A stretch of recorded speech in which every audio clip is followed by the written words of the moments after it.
Morning, Piggy. Morning, morning, morning. Good Tuesday morning to you. You know, that means it's Monday morning for me. Yeah. Well, you know. No, I don't know. I look at every day as just another day. Elaine sees it as a Monday like most everybody else does. Well, today, yeah, 'cause I don't feel good. You do, even on other Mondays. Because it's another week of doing this. So I told her, what in the world is going on here? Now, that's not what I told her. I told her I just see it as this is what God has us doing for now. I think they're waiting to get over there in that bay.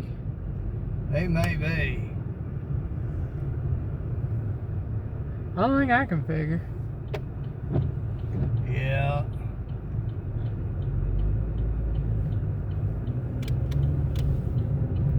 Couldn't tell if he was going to actually turn or not. Yeah.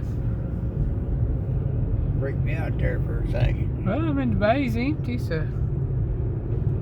He's probably waiting for something over there then. Ain't nobody there to receive him yet. We shouldn't be blocking the road. I'm sorry. Take a hint there, dude. So I just might throw the window down and motion him on. Do that. Whatever. She don't know the courtesies of the road. Nowadays, you can't tell the difference between the dude and dudette. Well, there is that.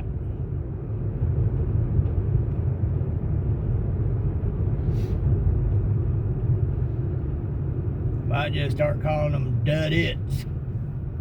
Duds. For short. Dudettes. Dudettes. Yeah.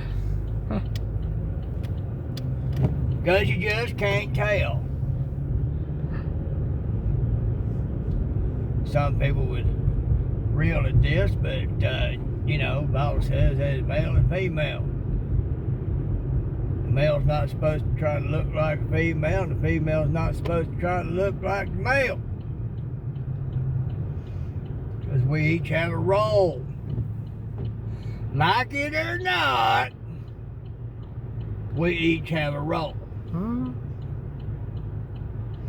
Well, Brother Dale, I listened to you last night, but brother, I'm going to have to tell you, I'm going to have to disagree with you a little bit here. I love you, know. God does allow us to be tested so that we have that testimony. Uh-huh. Now, whether or not it's for a testimony or not, he does test us. We got green. But now, he doesn't do the testing. Satan does. The reason I say that now is because have you considered my servant Job? God talking to Satan. Satan said, I'd make him curse you and die. But you've got a hedge of protection around him. I can't touch him. God said, okay, I'll remove that hedge. Do what thou will, just don't kill him. And so he did. And he got a heck of a testimony afterwards. He got tested and tried, 10 kids dead. Wife left him, told him to curse God and die. All that good stuff. All the bulls sat in sackcloth and ashes. His friends sitting around him, judging him, wondering what he had done, incur God's wrath. So basically lost some friends. Lost it all. He was a rich man. Lost it all. But he endured. Now he did have a couple of moments of railing with God, and God's like, were you there when I set the foundations of the earth? He was tested. Satan does the testing. God doesn't allow us to be tempted beyond what we can handle.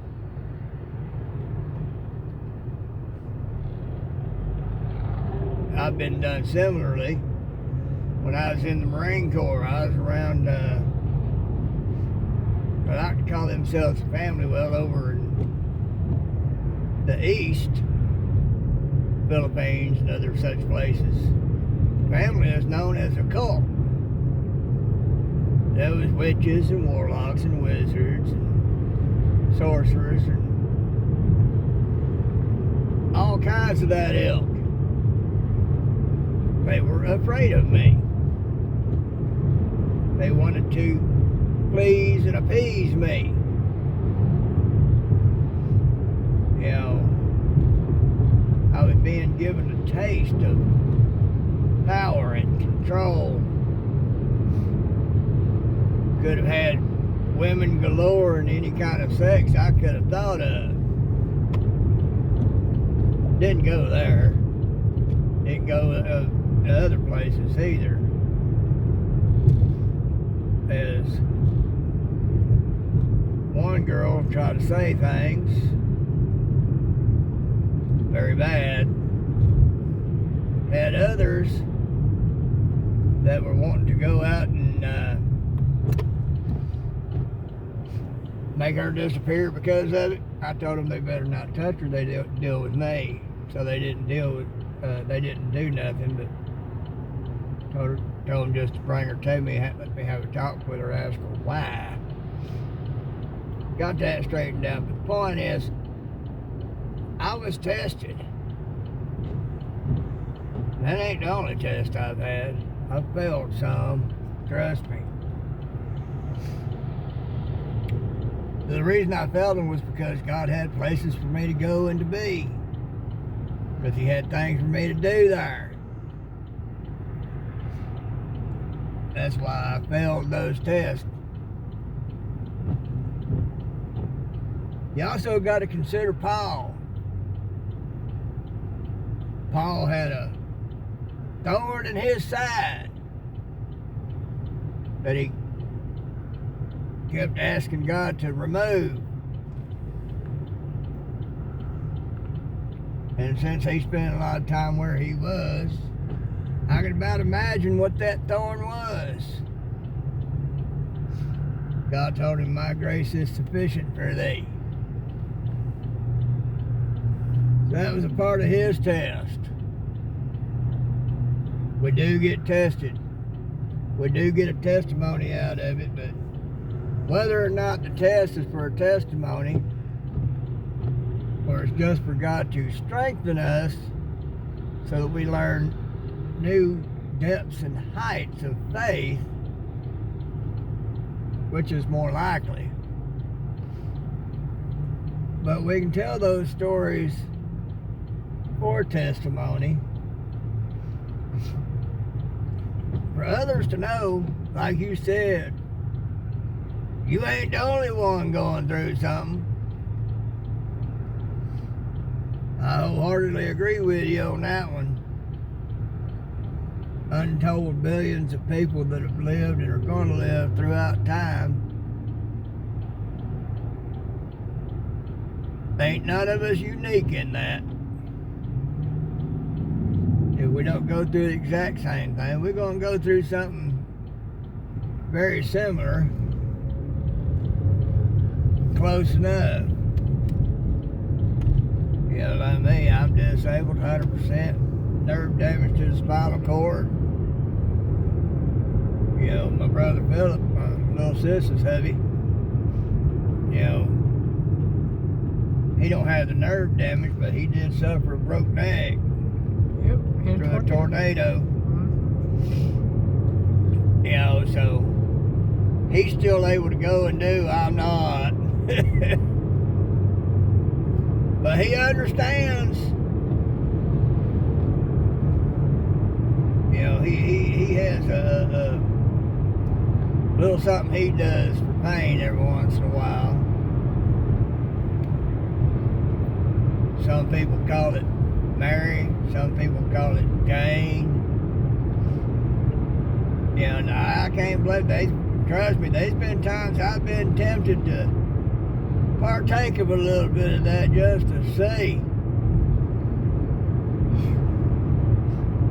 But anyway, that's why I said I got to disagree with you a little bit there, because God doesn't do the testing, but Satan does. God puts a hedge of protection around us, but you know, when it's time for us to be tested, God will allow it. He just won't allow Satan to tempt us beyond what we are able to handle. So, you know, have to put that out there.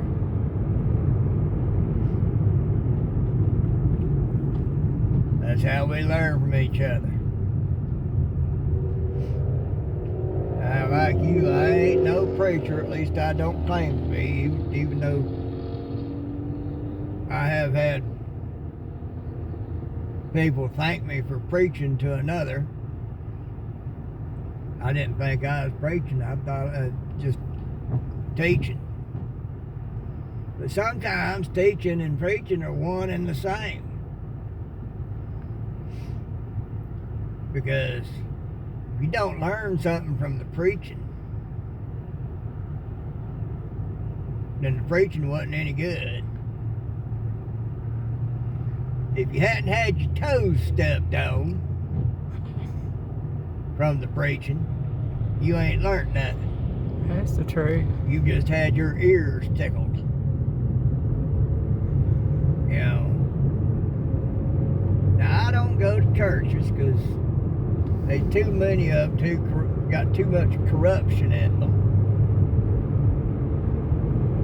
And I have other reasons. And now that I'm disabled, we don't like to travel much as it is.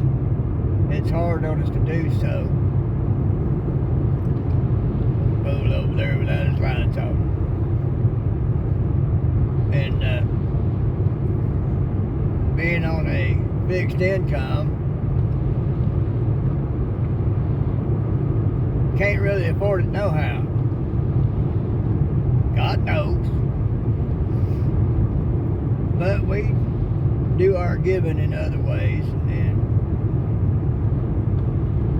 attend church in a way, because church is not a building. It is the people, the children of God who gather together, that is the church. So,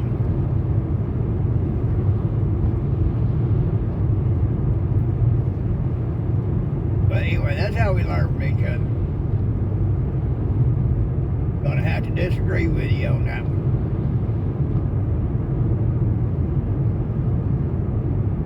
Just think on that for a while. Consider my servant Job. God puts a hedge of protection around us. Also, the Bible says if we could see in the spirit, we'd see 10,000 angels encamped round about us. That's quite likely that hedge of protection. Satan ain't gonna come at you unless he's allowed. I know that for a fact. Well, you know, there's Satan and there's 10,000 angels of God. Not good odds. That's the only way he can get into you.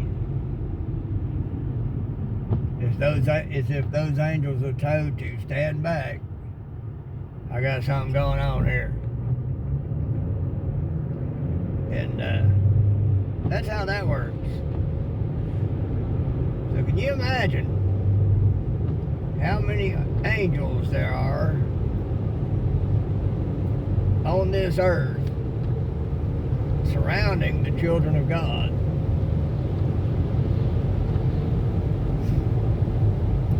That's a lot of angels. But now there are those who, like the Bible says, in the end are going to say, you know, but I cried, Lord, Lord, but I never did you. Because you didn't, because those people wanted the title, but they didn't want to do what it took to get it. You know, kind of like stolen valor. They want to say they are, but they ain't.